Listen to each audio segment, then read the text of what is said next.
none other than Ivan van Sertima.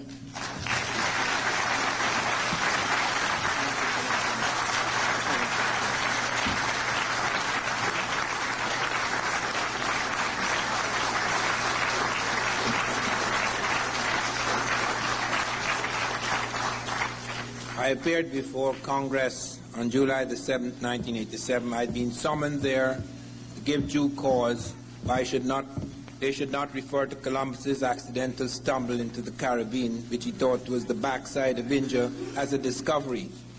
I remember when I entered the chamber, this gentleman, head of the Quincentenary Commission, came up to me and said, "You don't mean to say you come here to say Columbus did not discover America?" I said, "Yes." He said, "You must be mad." I said, "You look mad to me too." As a result of my presentation, Congress decided to delete the word discovery from official documents.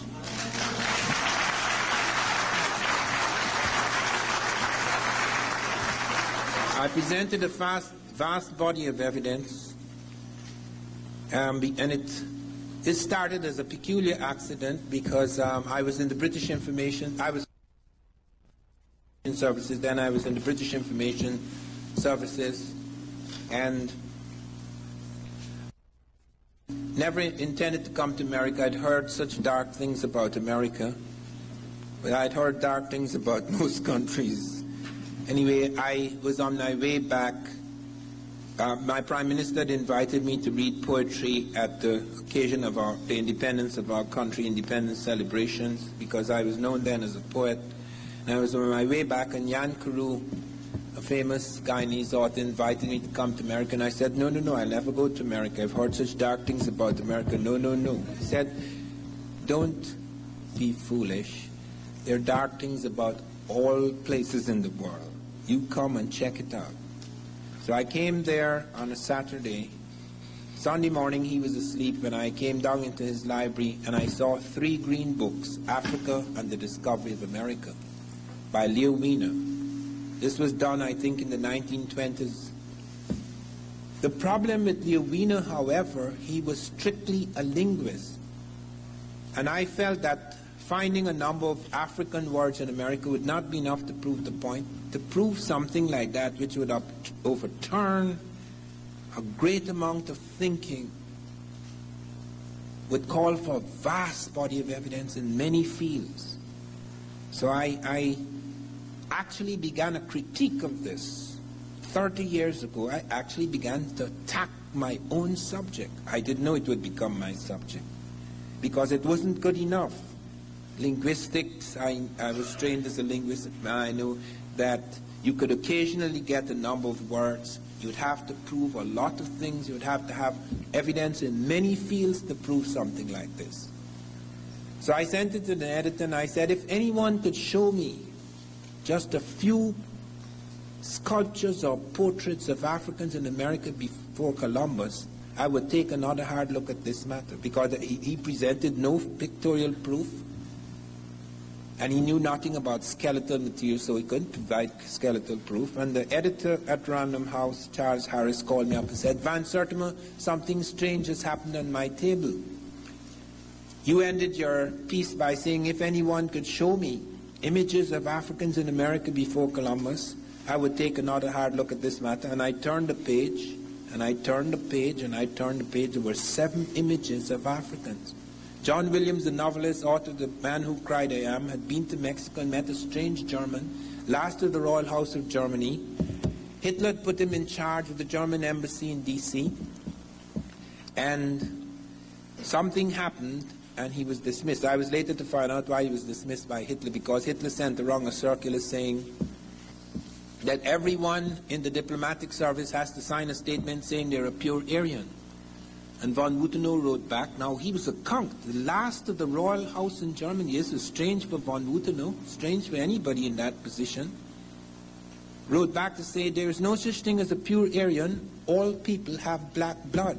Oh, God, he had to flee after that, because Hitler would have gotten him. So I rushed off to Mexico to meet this strange man. And I went to his chateau. He'd heard about me because I had written him first. and told him what I had done. And we sat in that place, okay? We sat on his steps half the night arguing because he couldn't. You have to show me a hell of a lot of evidence to convince me of something that everybody believes is true history. And he says, I said, I have to see these heads. He said, I have a few in my study. I said, that's not good enough.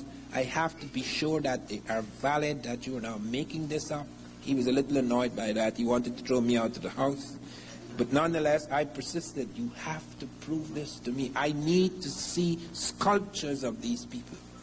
And he says they're not in the big museums. They don't take chances like that in the big museums. You have to go to private collections. And the next day he started to take me to private collections, and I was utterly stunned.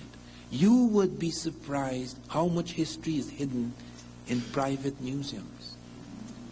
They don't allow these things in the big places. It's just like in Egypt. I am responsible for returning to the modern Egyptians the splinters of the Sphinx's nose and chin which Napoleon's army blew off. A friend of mine, Garland Roberts, an adventurer, he was in England. He went into the British Museum and he found that they had the splinters of the Sphinx's nose and chin. How he did that, but he's a fellow, he's a daredevil. He would risk his life just to prove a point. And I says, you go back there. I'm going to pay your way to Britain. You go back and photograph the damn thing. Pretend you are a, messenger boy, whatever it is. Get a job there. Get the damn thing. And he brought back startling pictures. And I called Sheikh Anta Diop, the head of the radiocarbon laboratory in Dakar. He's dead now. He was the leading African scientist. And I got in touch with him and I told him what had happened. And I got in touch with Gamal Abdel Mokhtar, the Arab delegate at UNESCO. Sheikh Anta was at UNESCO too. And I got in touch with, I told Garland Roberts, he has to be on the phone. And we started a conversation with the British Museum. And I started out by saying, sir, we understand and we have hard visual proof that you have the splinters of the Sphinx's nose and chin in your museum. And I have the Arab delegate at UNESCO here and the African delegate, etc. And we'd like to negotiate the return of the splinters of the Sphinx's nose and chin to the Egyptians. Now, okay. Now, Van Sertima, we can't do that. See, most of the things we have in our museums come from all over the world. If we started returning things to this and that country, we'll have no museums. I said, sir, we're not asking you to destroy the museum. This is a specific object. This is a matter of the very gravest importance. I have on the line with me Gamal Abdel Mokhtar, the Arab delegate, Sheikh Anta Diop, the African delegate, myself, Garland Roberts, who has proof that they were the pieces. It's me, he photographed them. And he said, well, we will consider it. Do you know? Sheikh Anta spoke. I had a French translator. Sheikh Anta spoke. I spoke. Garland Roberts spoke. Do you know the Arab delegate? We're returning it to the bloody Arabs, He never said a bloody word. Because the Arabs are not Egyptian. Don't make any mistake about that. It's just like we are in this room here. This is America. It would be hard to find a Native American in this room. The world has changed dramatically. There have been half a dozen invasions of Egypt, the Persians, the Greeks, the Syrians, the Persians, the Greeks, the Romans, the Arabs. That is not Egypt. Egypt is no longer Egyptian. They have not a damn thing to do with the building of the pyramids. We now have hard proof, very hard proof, that Egypt was African when the pyramids were built.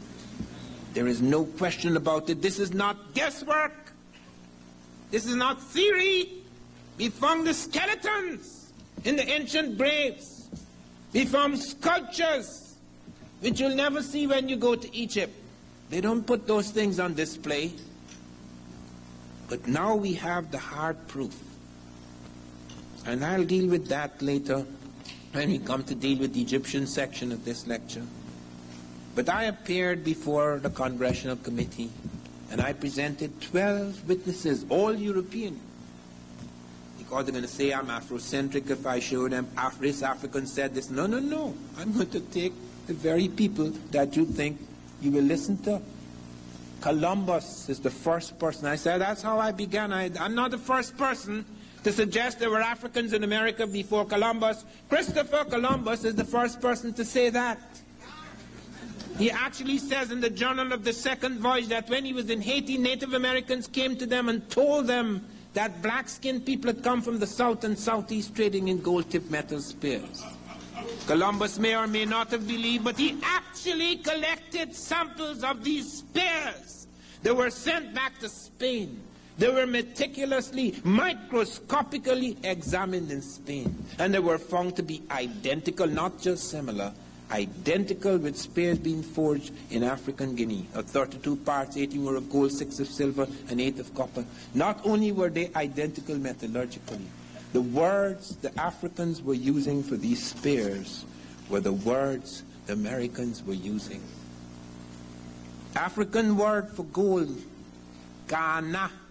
That's why it's called Ghana. Gold Empire, the Golden Empire. And I checked it out in several African languages. Sarakole, Soninke, Gadzago, it's Kane. Vayan Mende, Kani. Kisi, it's Kani. Kono, it's Kanin. Fuel, it's Kane. That's the word for gold. And that's the word the Americans are using. And they have their own bloody gold word. Why are they using this strange word? And presenting material which when checked out, when the metallurgists checked it out in Europe, they found the spears were identical in the ratio of gold, silver, and copper alloys. How could you have linguistic and metallurgical identities like that? It is utterly impossible. Not only that, I then went beyond that. I not just showed Columbus. Ferdinand wrote a book about his father, and he said, my father told me that he saw Negroes north of Honduras. Columbus knew what a so-called Negro looks like. He was in Africa. That's how my book began. Columbus sitting at a table in Africa, arguing with the Portuguese. I tracked this man down. It is possible when you become very famous, people could track every little thing. Who you slept with, who you tried to kill, who slept with your wife or your husband, everything. And one found a hell of a lot of stuff on this clown, or rather this villain. He did some horrible things. He's known as the Great Discoverer. Ferdinand said, my father told me he saw Negroes north of Honduras. He not only heard of them in Haiti, he actually saw them north of Honduras. Vasco Núñez de Balboa, on September the 25th in the year 1513, I've got it down to the day. He's coming down the slopes of Paracu in Darien, which we now call Panama.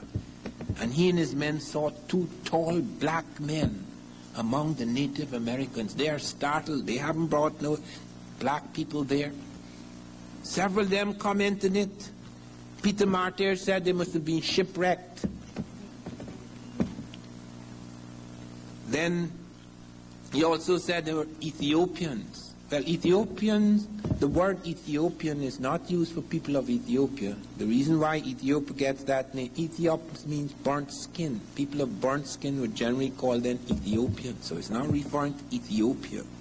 Peter Martyr said they must have been shipwrecks. Lopez de Gomara said these blacks Balboa saw in the Indies were identical with the blacks we saw in Guinea. Rodrigo de Colmenares saw blacks. Captain of Balboa saw blacks east of the Gulf of San Miguel. Alphonse de Catafalque reported in his book, Study of Panama. L'Abbé Brasseur de Bourbourg was the guy who went to Panama, said there were 2 distinct people in Panama. The Mandinga, black skin, and the Tule, red skin. The red skin would be the Native American. And Alphonse de Catafalque presents us with a map showing blacks in various places in early America. The Charus of Brazil, the Yamasee of Florida, and the Black Caribs of St. Vincent, pre-Columbian. Alonso Ponce cites them off Campeche in Mexico. River Palacio cites them off Tegucigalpa in the Nicaraguan Honduran border. Ramon Pane speaks of them as the black gold traders. Fray Gregorio Garcia cites them off Cartagena, Colombia. A dozen Europeans, Christopher Columbus, Ferdinand Columbus, Vasco Núñez de Balboa, Peter Martyr, Lopez de Gomara, Rodrigo de Colmenares, Alfonso de Catafags, L'Abbé Brasseur de Bourbourg, Alonso Ponce, River Palacio, Ramon Pane, Fray Gregorio Garcia, seeing things that are not there. Probably blacks are haunting their dreams. It's absurd. You cannot have 12 eyewitnesses to an event that never happened. And I have not just 12 eyewitnesses. That is just one piece of evidence. I have 12 pieces. So it's not just the eyewitnesses, there's the metallurgical evidence. That it was tested. They were found to be identical in the ratio of gold, silver, and copper alloys as spares being forged in African Guinea. 18 parts gold, 6 silver, 8 copper. How could you have identities like that? Then there's the linguistic identities, which I just mentioned. Saracolis, Aninke, Gadzago, Vai, Mende, Kisikono, Pule went through half a dozen African languages to check out the word. And they're using the same bloody word that Americans are using. How is that possible? If it was a European, you only need one piece of evidence. I'm giving you 7. How could you deny that? And it doesn't stop there. There is the botanical evidence. Take the banana. We use the word banana for the banana, but that's not the African word for the banana. The word for the banana is bakoko in Africa. Banana is an Arab word. The Africans didn't have bananas. The bananas were introduced into Africa by the Arabs very early, and they have a different word for it. Banana. They do not have banana. They have bakoko. I have checked the bakoko words because they found bananas in Peru. Peru didn't have bananas. Pre-Columbian Peru was not supposed to have, they didn't have original bananas. The banana, the reason why we found the banana is because when they buried their dead, they would have ceremonies every year, the year of the day of the death, and they would put fruit in the grave, and among the fruit they put in the grave was the banana. And they do not originally have bananas. That has been checked out. It's only found in these graves. If they were eating the banana, we'd find other kind of evidence. And the word for the banana in Peru is the same as the word for the Africans have. We call it banana, but the Africans call it bakoko. So I started checking out the words in Peru.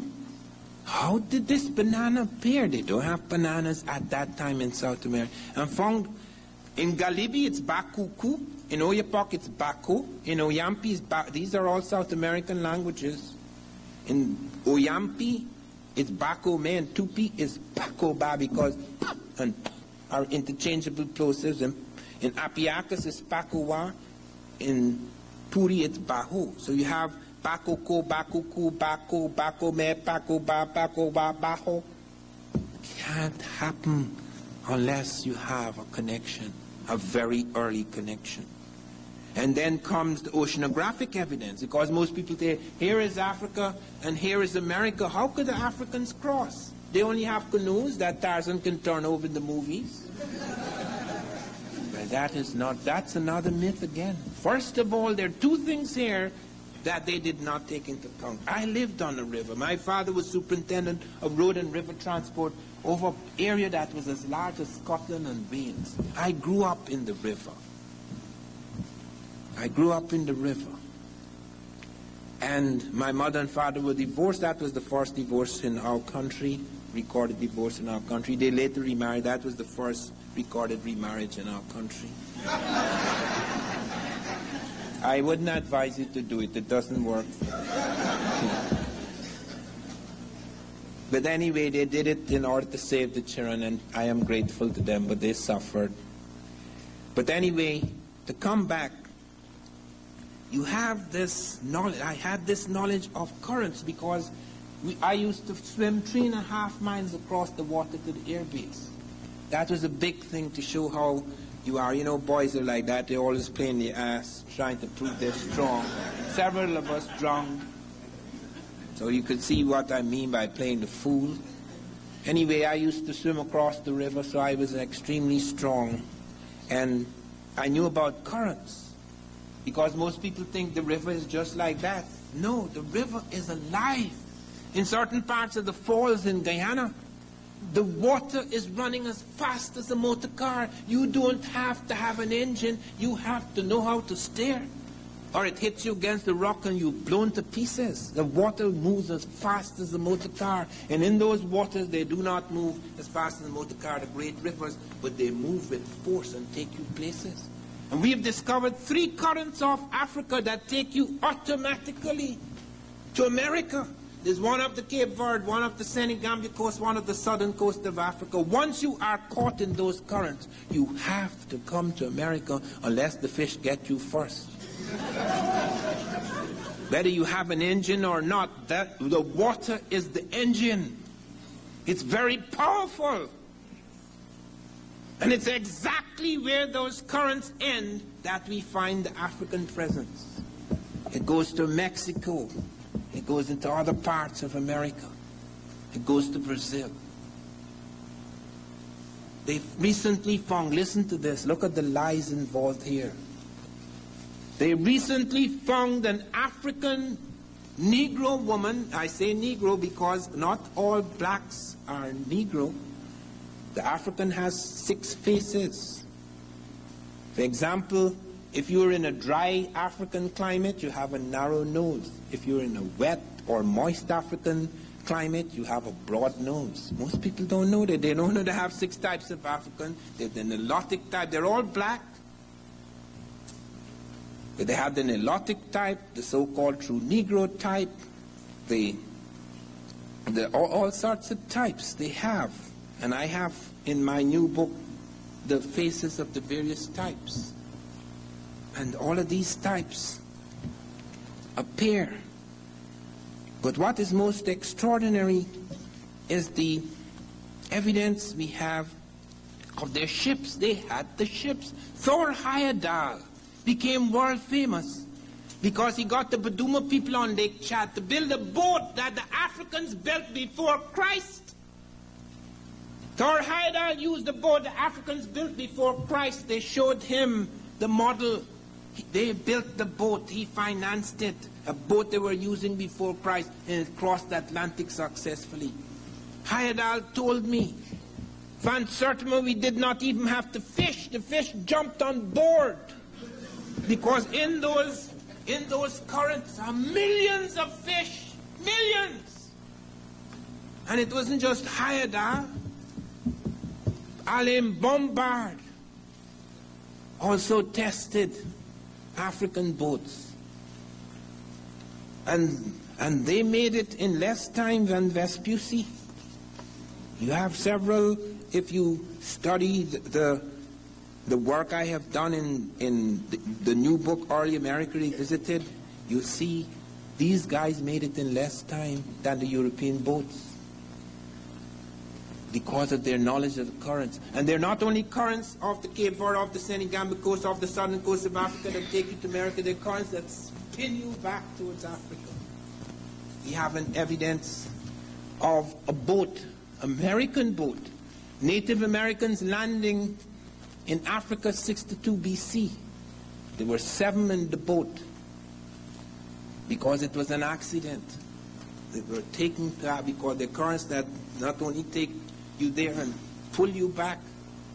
We don't have any evidence of Europeans doing that. We have it in Native Americans 62 BC. That is in my book, They Came Before Columbus.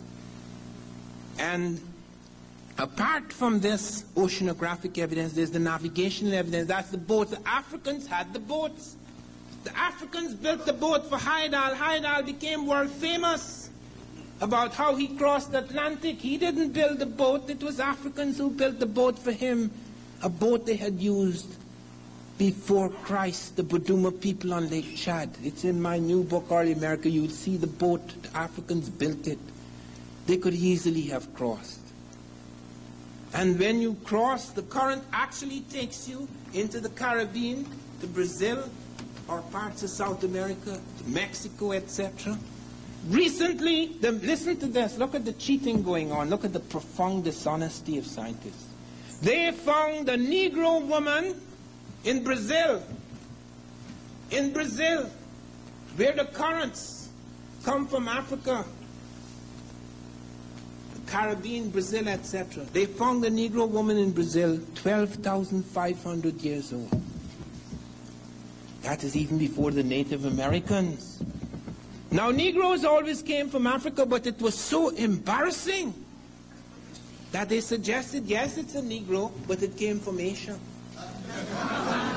Now, this is Brazil, you know. Brazil is on the Atlantic coast. To come from Asia, you have to get a boat that's going to take you all the way to South America, and then you have no car. Currents may take you, help you to get to South America, but then you have to walk to Brazil. Then you get the tip, you have to walk all the way to Brazil to drop your skull. And the New York Times ran the story like that, you know, thinking, and they even changed the name. When they found this Negroid woman, they call her Louisa, because the first human we found on earth is Lucy in Africa. So they call her Louisa. But when it got to the New York Times, they call her Valherbe or Malherbe or something like that. And she comes from Asia. Niggers don't come from Africa anymore. They come from Asia. You find them in the wrong time, in the wrong place. Jesus Christ. I mean, how far can you take this nonsense? It is absurd. And you find also skeletal evidence. Listen to this, because I have to be very careful here. I was in 2 intelligence services in the world, the Guyana Intelligence Service and the British Intelligence Service, and you're not supposed to tell secrets. So I have to say this in a way that shows that I don't know nothing. Okay. They found 2 African skeletons in the United States Virgin Islands at Hull Bay, St. Thomas. These skeletons were found in a strata or layer of earth which is datable 1250 AD, 2.5 centuries before Columbus. But they could not date the bones. Something strange had entered the bones of these skeletons. Now, I know why something strange had happened, why something strange had entered, because of something that was done in that area, and I'm not allowed to talk about it. All I could say is not far from Cuba, and Cuba was giving us some trouble, and we had to tell Castro, come on, we're the world power, so don't play the fool with us. We'll teach you a lesson. That's all I'm allowed to say. But I went down to the Virgin Islands when I heard about these skeletons. And they promised, I shamed Vesalius, the archaeologist of the island. I spoke to the whole university, a big crowd, shamed him. He said he'd allow me to see the skeletons. Come there by 12 o'clock the next day. I arrived 10 to 12. Raced across the island. Arrived at 10 to 12. The door was locked. Well, I am a very nice person. But when I get angry, I'm not very nice. So I ran at the door. Wham! Shook the place. The police came out. What are you doing here, sir? I was invited here. You know the place, don't you see the place is closed? Yes, sir, but it's very strange that it should be closed. I was invited here. I was to come here by to move along, sir, or we have to arrest you. Well, I moved along. But fortunately for me, friends on the island who'd heard of my interest, and I'd spoken to the university there, they took me to a rock pool at St. John. That was St. Thomas where they found the skeletons. They took me to a rock pool at St. John's in the Virgin Islands. And they wanted to show me carvings of tropical animals. When I saw these carvings, I said, no. That is not evidence. Those tropical animals are in both places, both Africa and America. But as I was preparing to leave, the light of the sun shone on the rock, just above the rock pool. And I looked down, and I saw a strange formation, dots and crescents. And I said, nature cannot do that. Nature cannot do that. It's because it will wash against the rock and it may cause a kind of cleavage in the rock, but it can't make perfect curves and dots and curves. Cannot do that. So I went down there and I cleaned the rock and I photographed it. I sent it to various parts of the world. I sent it to Africans. So someone in Africa, in Ghana, said it's the Gainame sign, and I said, send me evidence of the Gainame sign, and he sent it to me, and I said, no, no, no.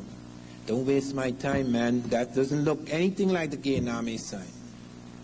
But I kept taking it wrong, and eventually Dr. Barry Fell of Harvard, he's dead now, he'd written America BC. The New York Times ran 3 pages attacking me and Fell. I brought out, they came before Columbus. Barry Fell brought out America BC. He was dealing with other kinds of contacts. I was dealing with African contact. The New York Times ran 3 pages attacking me and Fell. They wouldn't even allow anybody in America.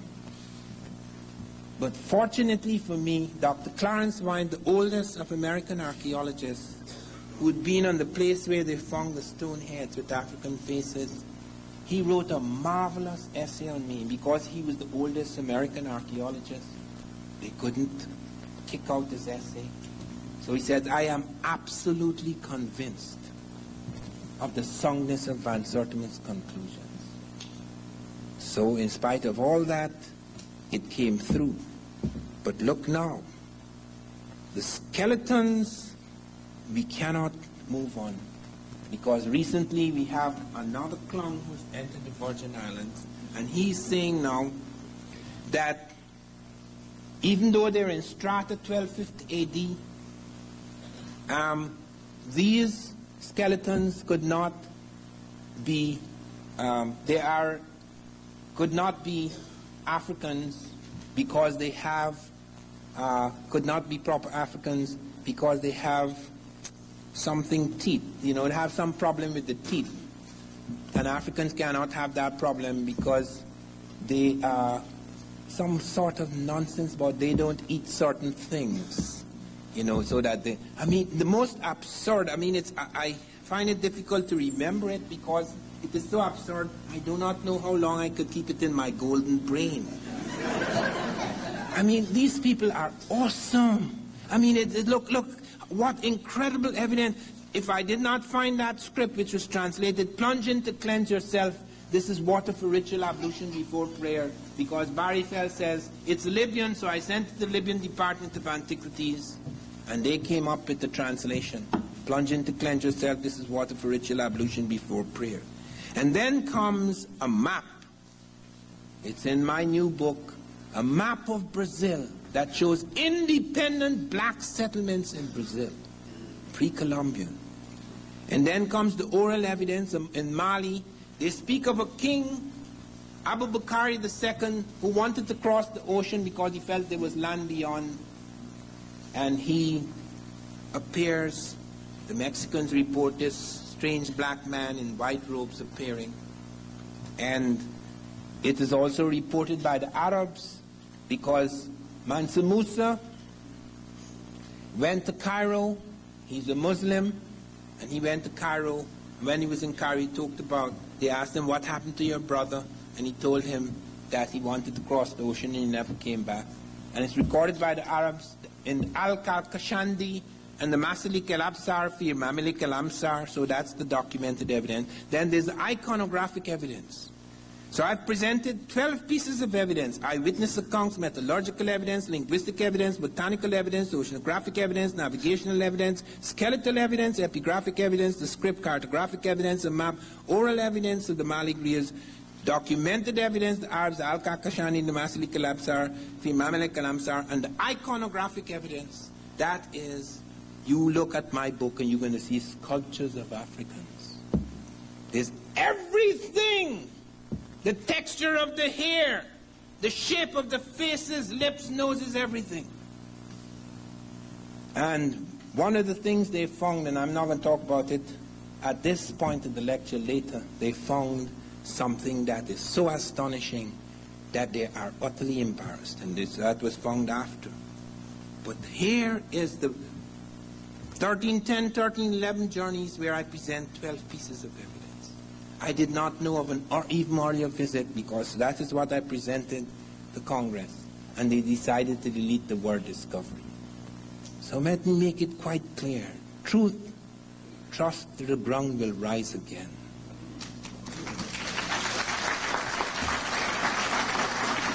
Now we come to another part of this BC, something that happened before Christ. Now, Egyptians made a journey across the Atlantic. How did they do that? Why did they do that? How do we know that they did it? Listen carefully. Do not confuse modern Egypt with ancient Egypt. These are two totally different worlds. Here we are in America, and it will be very difficult to find an American in this room. We call ourselves Americans because we are in America. We are American citizens. But there are African people here, European people perhaps, Asian people, but no Americans. I am part American, I am part Makusi Indian and part African, but it will be difficult to find an American audience that is pure American. That's why Egypt, do you go to Egypt and you said the Arab is not an Egyptian? The people who built the pyramids were not Arabs. I know, man, because I am responsible for returning to the bloody Arabs the splinters of the Sphinx's nose and chin, and the Arabs do not want to remake it because it looks Negro. But we can go into the graves. We can go into the graves and we find the hard evidence. The skeletal evidence is overwhelming. But you see, Egypt was so rich. The Africans were so extraordinary. And they were not superior people. You don't have inferior and superior people. This is what makes you superior and inferior. A certain vision of the world. A certain vision of yourself. Many of us have been destroyed. Reduced. Because we've been made to accept other people's vision of us.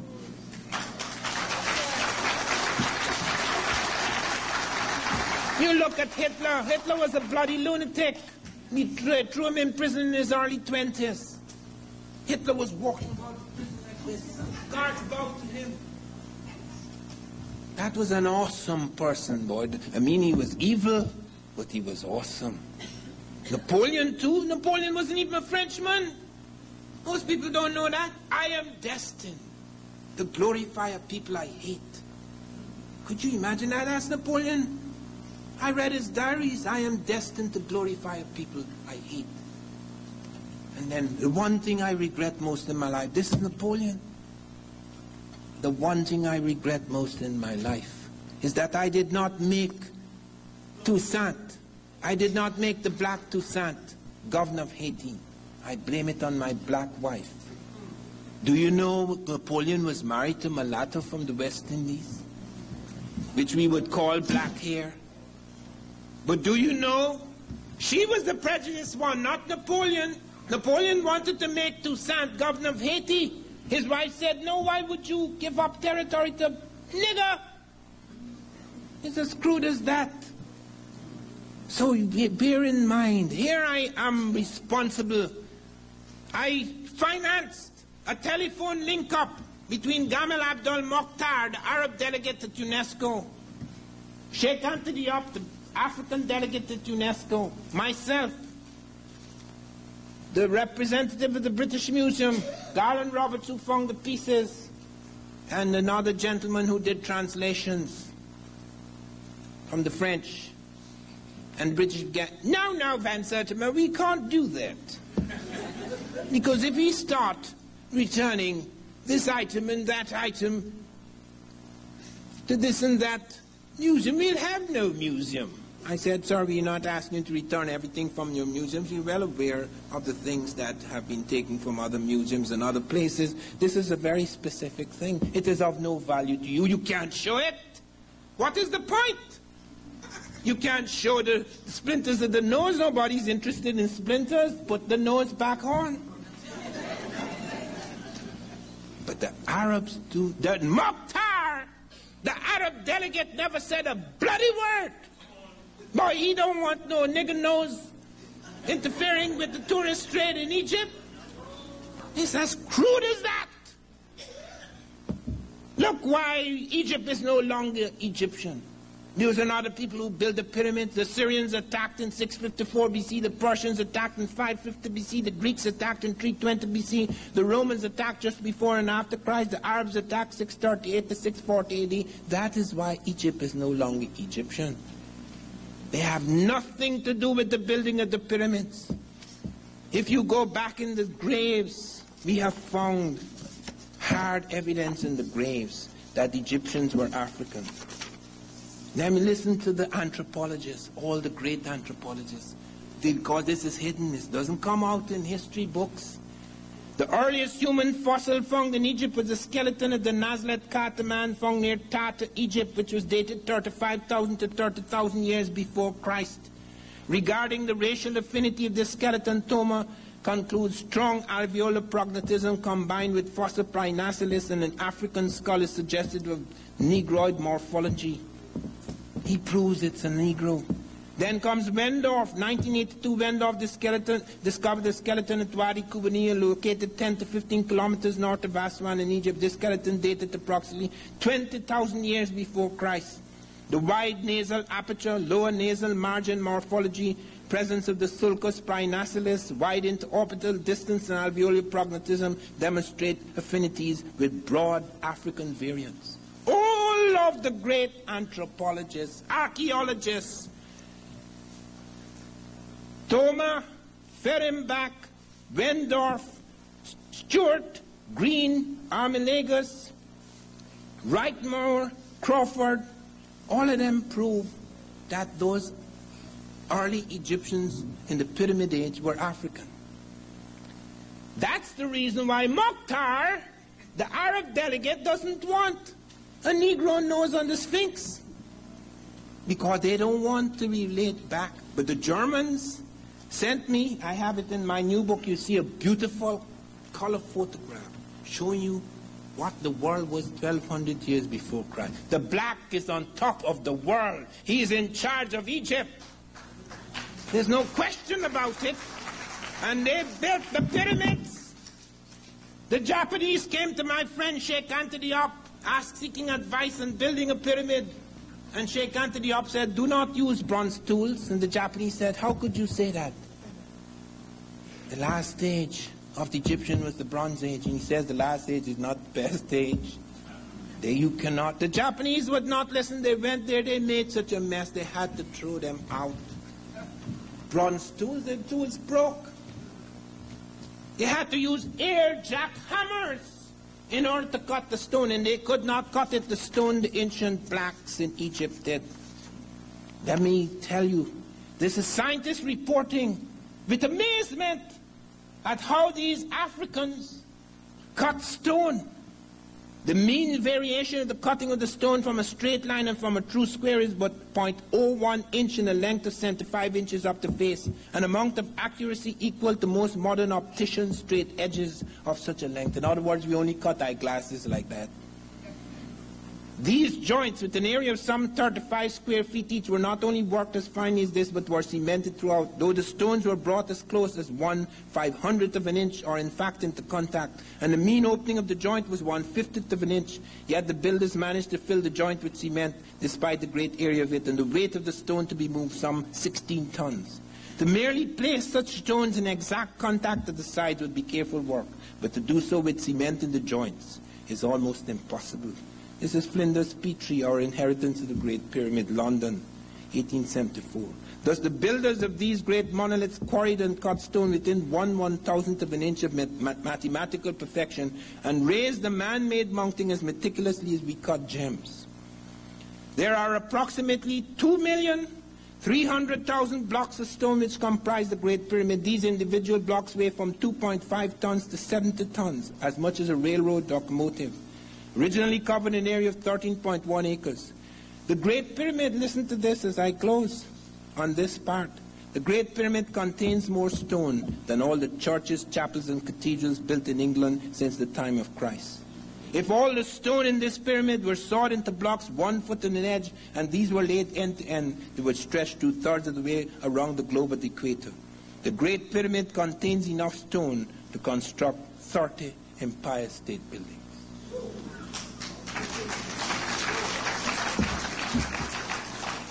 Now, if you really knew what the African was doing, most of us would not be behaving like inferiors.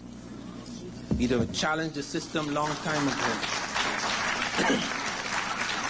The Africans had a fixation about 7. They had a fixation about 7. They created the 7-day week. There's no such thing, you know. The Africans noticed in Egypt that there are 7 orifices in the human body. I can't mention all of them. There's 7 primary colors in the rainbow: violet, indigo, blue, green, yellow, orange, red. There's 7 notes in the musical scale. There's 7 layers of skin. There's 7 parts of the human brain. There's 7 parts of the human eye. 7 is critical in the ages of man. 7 is the age of reason. 14, 7 years later, puberty. 21, 7 years later, maturation.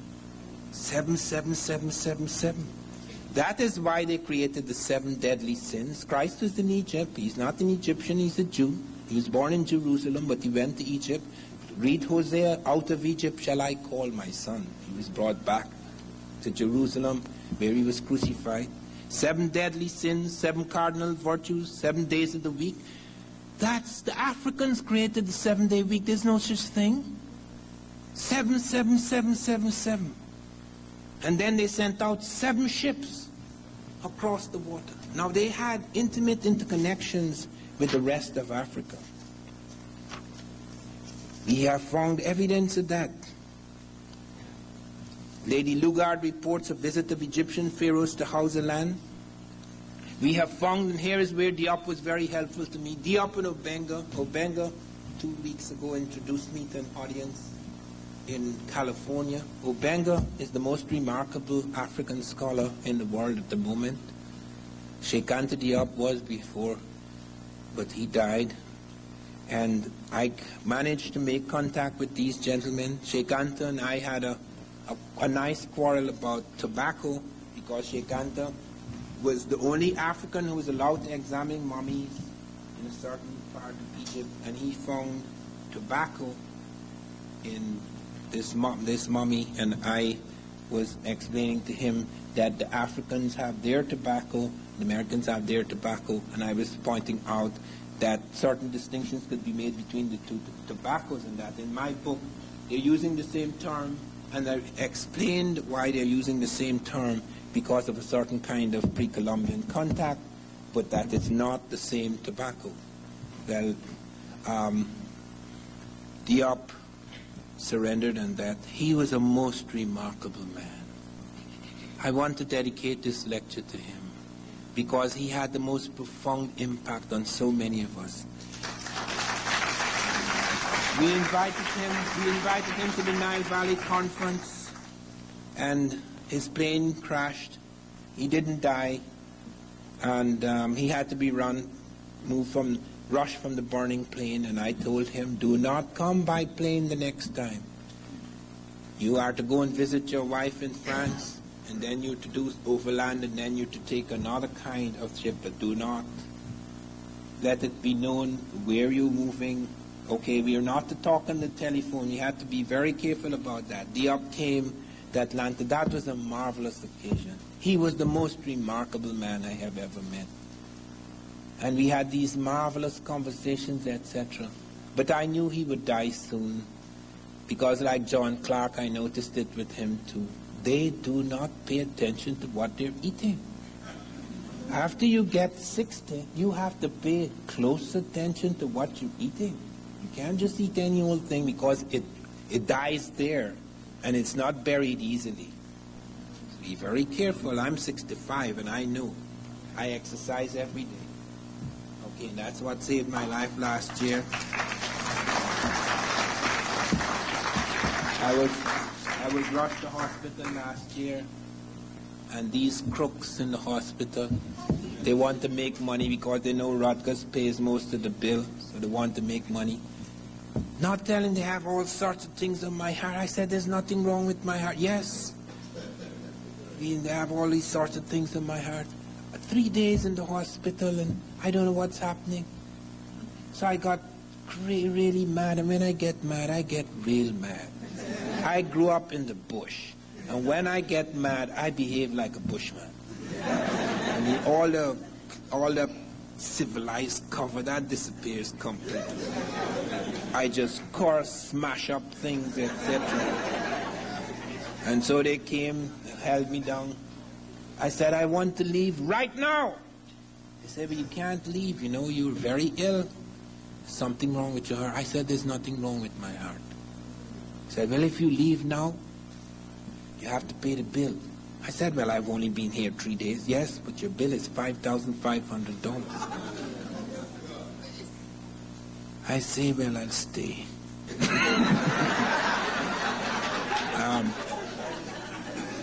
So they said, I said, but okay, I make a deal with you. Put me on a treadmill if you think there's something wrong with my heart. And I ran a mile at full speed. And then they shook their head. Well, you're under a bit of stress. But if you had run that mile the way you ran it, and there was something wrong with your heart, you would have died. I said, thank you very much for being so truthful at last. But to come back, the incredible things that we're finding now, we found in America, that the Egyptians made a trip to America. They sent out 7 ships. We found it in a tomb in Egypt, where these ships, 7 ships, are heading towards the west. 7 was everything to them. So they sent out 7 ships. And we have it in this painting among the Ramesses around 1200 BC, these 7 ships heading towards the west. And we find intimate interconnections between the Egyptians and the rest of the Africans, because people could say, okay, Egypt is separate. Today it is, because the Egyptians are no longer Egyptians, just like the Americans are no longer Americans. You come into this room, it would be hard to find a Native American. You go to Egypt, and it's hard to find an Egyptian. So be very careful about the past and the present. These worlds have changed dramatically. And so we have lots of evidence of their links to the rest of Africa. Sheikh Anta Diop and Theophilo Benga presented, and it's in my new book, more than 100 words in Wolof, a West African language, the language of Sheikh Anta Diop, more than 100 words which are identical in all their forms. That is utterly impossible. UNESCO surrendered. All of these big professors with all their big degrees and so, they had to surrender. Because these 2 super Africans proved beyond them, beyond the shadow of a doubt, that that's all a lot of nonsense. This is clearly what we say it is. And they surrendered. It has been established beyond the shadow of a doubt. The connections between Egypt and the rest of Africa were extraordinary. We have Lady Lugar reporting on a visit of Egyptian pharaohs to Hausaland, an Egyptian golden breastplate found in an ancient layer in Nigeria, more than 100 Egyptian words in all their forms and variants found in Wolof, Diop's language. The African word for God, what is the word for God? Amen. You use it in your prayers. That's African. Amen. Jesus was in Egypt, you know. Out of Egypt shall I call my son. He wasn't an Egyptian, he was a Jew, but he went to Egypt. He was smuggled out by his uncle because they were killing off the firstborn. That's how Jesus landed up in Egypt. And the 7-day week is Egyptian. Egyptian golden breastplate found in ancient Nigeria. As I say, nearly 100 Egyptian words in all their forms presented to UNESCO. UNESCO had to surrender. They couldn't believe it. Obenga and Diop proved it beyond the shadow of a doubt. They even take the word for God. What is the word for God in Egypt? Amen. You saying it in your prayers, that's African. Amen. Amen and Amen is Egyptian, and Am is West African, comes from that, and Nyam is East African. So you have Amen and Amon Egyptian, and Am West African, and Nyam East African. Don't think everything is lost. There are all sorts of clues left in the past, and that if you learn certain things, you can pick them up. So they can't fool us anymore. And we find the incredible things that they did, the building of the pyramids and all these things, but they also built remarkable ships. And we have evidence, not only they show their ships moving, But it is shown about Americans, the Popol Vuh, the Bible, the Quiche Maya. I have the Bible, the Quiche Maya, that shows blacks arrived in America before Christ. Champollion supports that, Lefebvre supports that, Sahagan supports that, Sorensen supports that, Sav Soderbergh supports that, Rosalie supports that. I've been through all these documents. They're finding these things and people are just pushing them aside, but not anymore. Then came the clincher. I was invited to, before the Columbus celebration, I was invited to the Smithsonian, the leading scientific institution in this country, hoping to wipe me out before 1992. And my opponent surrendered. Showed them the 7 braids that you can't argue with. No sculpture in America has 7 braids. 7 is everything to the African Egyptian. He created the 7-day week because he finds there's 7 parts to the human brain, 7 parts to the human eye, 7 notes in the musical scale, 7 primary colors in the rainbow, 7 orifices in the human body, 7 layers of skin. You can't argue with that. So he invented the 7-day week. All this thing about God created the world in 6 days and rested in the 7th, that is taken by the Christians from the Egyptians. Jesus was in Egypt. Even the word Christ, he's not Jesus Christ, he's Jesus the Christ. Christ is an Egyptian word, K-R-S-T, Christ. K-R-S-T, the anointed one. That's how he became the Christ. Don't dismiss him, okay? I'm just pointing out the terms, okay? He was in Egypt, out of Egypt. Read Hosea, out of Egypt shall I call my son. He wasn't born in Egypt, but he was smuggled out in Egypt because Herod was killing the firstborn. And he appears among the Egyptian doctors. And so you get certain evidences like that. And I've checked out this. I have so many sources. Champollion, reporting the 7 ships arriving from across the water. Champollion, Lefebvre, Sahagan, Sorensen, Sav Soderbergh, Rossellini. And above all, the Bible of the Quiche Maya. They destroyed so many books in America, but they didn't destroy all the Bibles of the Quiche Maya. So we have that reporting these dark-skinned people arriving on 7 ships, and they have the 7 ships. And then we have the clincher. We have a map of South America found in ancient Egypt, with correct latitudinal and longitudinal coordinates. I showed that to NASA. I was the first person to go to NASA to study blacks in space. You don't even know it's not only we don't know the history, we don't even know what's happening. Do you know the leading technical astronaut in our space team is a black man? Colonel Gregory. He's restructured the cockpit of our spaceships. Do you know that the leading woman in our space team is a black woman, Dr. Christine Darden? She's reshaping our airplane so that in the 21st century we've just entered. Certain airplanes, not just the exotic airplanes, will be able to fly faster than sound. Do you know that? No. I had to go there. I nearly died at NASA because they invited me along with delegates from all over the world, China, Russia, various, to witness the blast-off of the first black American in space. And I did not realize I have different ears. I grew up in a forest. I hear lights. I thought everybody heard lights. You have to hear differently in the forest.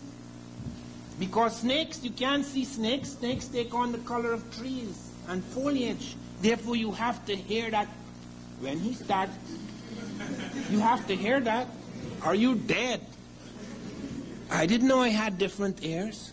I thought everybody heard lights. I'm standing, these Russian and Chinese delegates, and I'm standing, it's 5.5 miles away from the spaceship. This is an awesome thing. It's bigger than a house. And we're going to shoot it off into space. And they start the countdown, and they stop. Something wrong. And I start looking nervously. How could something be wrong? You know, a big thing like that with all this incredible thing, if it explodes, what would happen? Then they start the countdown again. The 3rd time they start the countdown, you had this tremendous noise, and I fell over because my ears, blood came out of my ears. because I hear differently from urban people. I grew up in a jungle. I hear different.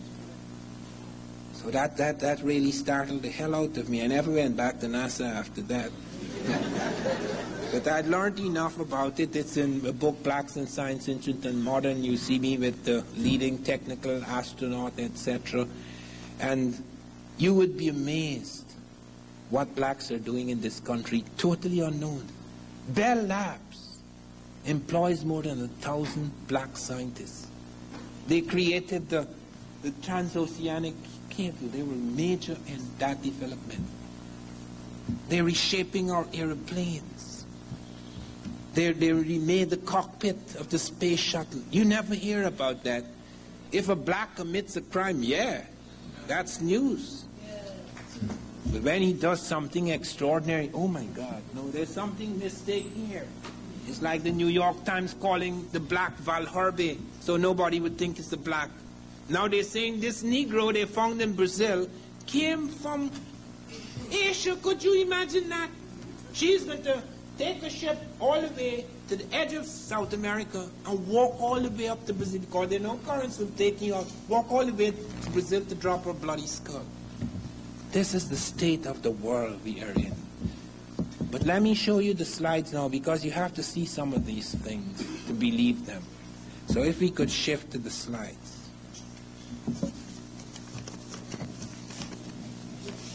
But there one more thing I must say, just one more thing, very important. They have found a map of South America in ancient Egypt. It was known as the Piri-Reis map because of a Turkish admiral who found it there. And it has correct latitudinal and longitudinal coordinates. No European could have drawn such a map until after 1744, when the chronometer was invented. Yet the Africans had it before Christ.